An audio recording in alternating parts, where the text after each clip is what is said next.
Think about how we usually picture our lives: a straight track, moving in one direction, with a clock constantly ticking down toward a dead end. Because time is running out, we panic.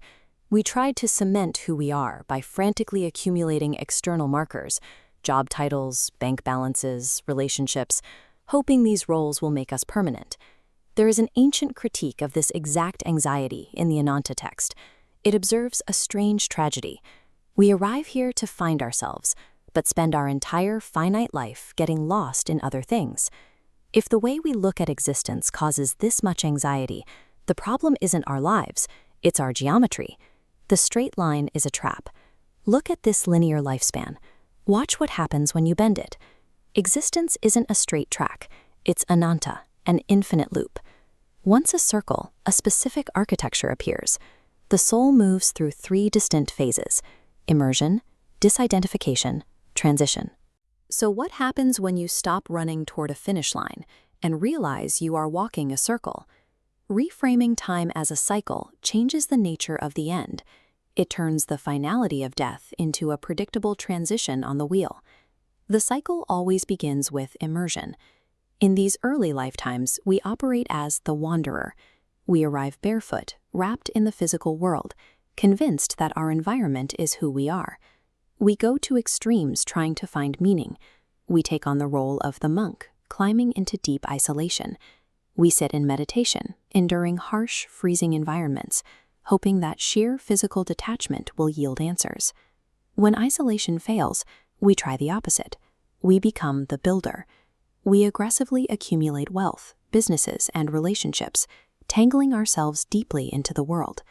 Across these different lifetimes, we earn massive fortunes and suffer terrible losses. We leave real energetic ripples in the universe. But none of the material we gather ever stays with us. All the wealth, the deep isolation, the frantic building, they are temporary illusions. The masks we wear during the immersion phase are heavy, but they are not our core identity. Eventually, everything we build falls apart. When we finally accept that loss is inevitable, we enter the second phase, disidentification. Consider the soldier standing still amidst smoke and fire. While the body registers the heat and the mind records the grief of the battlefield, there is a part of them that observes these sensations without being consumed by them. They have found the distance between the pain and the one who feels it. Beneath the noise is the Atman, the eternal soul. As the chaotic outer layers of human experience strip away, they reveal a perfectly still, glowing, indestructible core. This core exists beyond the reach of the physical world. Fire cannot burn it. Water cannot wet it. And even as massive ocean waves crash over it, it remains bright and unchanged. This leads to the state of the Watcher. Standing by the crowded mass of human life and grief, the soul achieves absolute stillness. You observe the flow without getting dragged under. Once you stop identifying with the temporary things around you, impermanence loses its teeth. You can exist in the world without being destroyed every time it changes. This brings us to the final phase, transition. The soul becomes the ready one, an old traveler at the end of a physical journey, walking past blooming trees and grand ruins, watching everything fade with absolute peace. The work here is entirely internal. It requires actively letting go of the physical body and every past identity you held, with zero resistance. Leaving the physical realm is as simple as taking off an old garment. You let it drop and step into the light beneath it. This perspective reframes mortality as a homecoming. It is the mechanism that carries the eternal soul back to its origin.